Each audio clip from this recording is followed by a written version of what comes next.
हे बच्चों, आज की इस वीडियो में लेकर आए हैं 8th ग्रेड अभ्यास पुस्तिका 2024-25 की आपकी न्यू बुक है कक्षा 8 विषय हिंदी। आज के वीडियो में देखेंगे पाठ 12। पाठ 12 में है याचक और दाता। तो चलिए क्वेश्चन की ओर चलते हैं। पहला क्वेश्चन आता है आपका, पाठ के अनुसार प्रतिदिन मंदिर के द्वार पर फूल कौन बेचता था?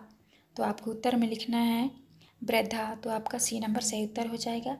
इसके बाद नेक्स्ट क्वेश्चन है, दूसरे में याचक और दाता कहानी में वास्तविक याचक किसे माना गया है? तो आपका उत्तर हो जाएगा बी नंबर सेठ जी को। तीसरे में है, होश में आने के बाद मोहन की स्थिति क्यों बिगड़ने लगी थी?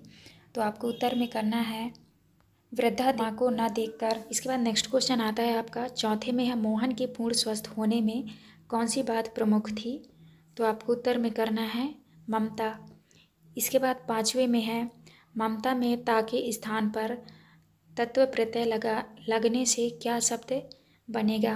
तो आपको उत्तर में लिखना है महत्व। तो यहाँ पे आपको महत्व लिख देना है। इसके बाद आता है आपका, नीचे दिए गए शब्दों में से उचित शब्द चुनकर रिक्त स्थानों की पूर्ति कीजिए। तो आपके खाली स्थान वाले प्रश्न हैं। तो यहाँ पे आपको 6 में भरना है आपको रविंद्रनाथ ठाकुर, 7 में भरना है आपको नीरू।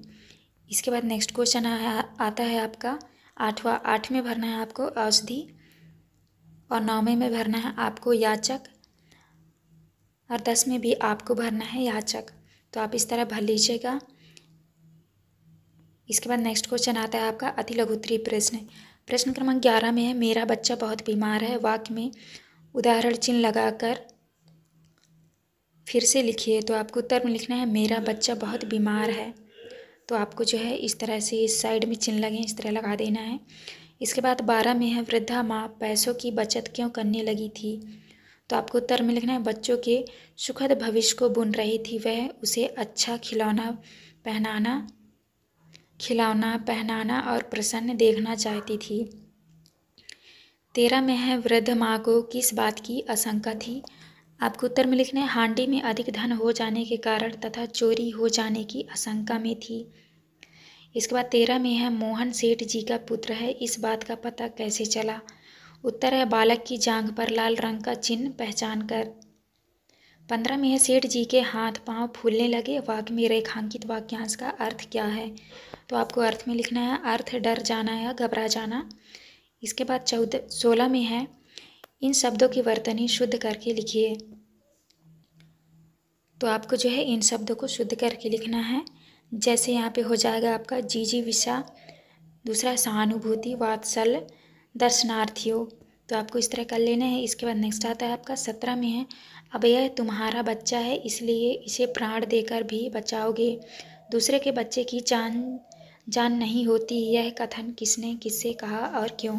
तो आपको उत्तर में लिखना है वृद्ध माँ ने कहा था, क्योंकि जब सेठ जी को पता नहीं था कि यह तुम्हारा बेटा है तो तुमसे झूठ बोल दिया था। अब तुम्हें पता है तो तुम इसे प्राण देकर भी बचाओगे।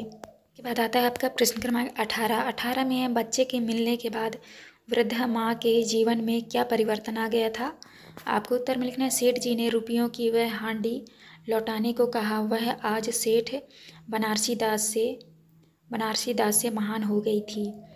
इसके बाद आता है आपका दीर्घ उत्तरीय प्रश्न। प्रश्न क्रमांक 19 में है, सेठ जी की पहचान देवभक्त और धर्मात्मा के रूप में थी। आप इस बात से सहमत हैं या नहीं? कारण सहित अपने विचार लिखिए। आपको उत्तर में लिखना है क्योंकि उसने वृद्ध बूढ़ी माँ को बहुत परेशान किया था। वृद्ध की बचत के पैसे उसने लौटाया। वृद्ध माँ के बार बार विनती करने पर भी उसे तनिक भी दया नहीं आई। उसका दिल पत्थर के समान था। उसे असहाय बच्चों पर भी उसे दया नहीं आई। तो आपको इस तरह करना है। इसके बाद नेक्स्ट आता है आपका 20 में है, वृद्ध माँ के आंसू में फूलों का मकरंद और ममता की गंध थी। इस कथन का लिखिए। तो आपको उत्तर में लिखना है बच्चों के होश आने पर उसने आंखें खोली और बोला माँ। अपने आसपास माँ को न पाकर वह रोने लगा। उसकी हालत भी बिगड़ने लगी। ज्वर बढ़ रहा था। वह माँ की रट लगाए रहा था। वृद्ध माँ वापस बच्चों के पास लौटी तो मोहन की आंख खुल गई। जो काम दवाइयाँ डॉक्टर और हकीमी से ना हो पाया वह वृद्ध माँ की ममता से पूरा हो गया। तो आपको इस तरह आंसर करना था। ये था आपका लास्ट क्वेश्चन। यहाँ पे हमारी वीडियो कंप्लीट होती है। वीडियो अच्छी लगी तो प्लीज़ हमारे चैनल को लाइक एंड सब्सक्राइब करिएगा। मिलते हैं आप नेक्स्ट वीडियो।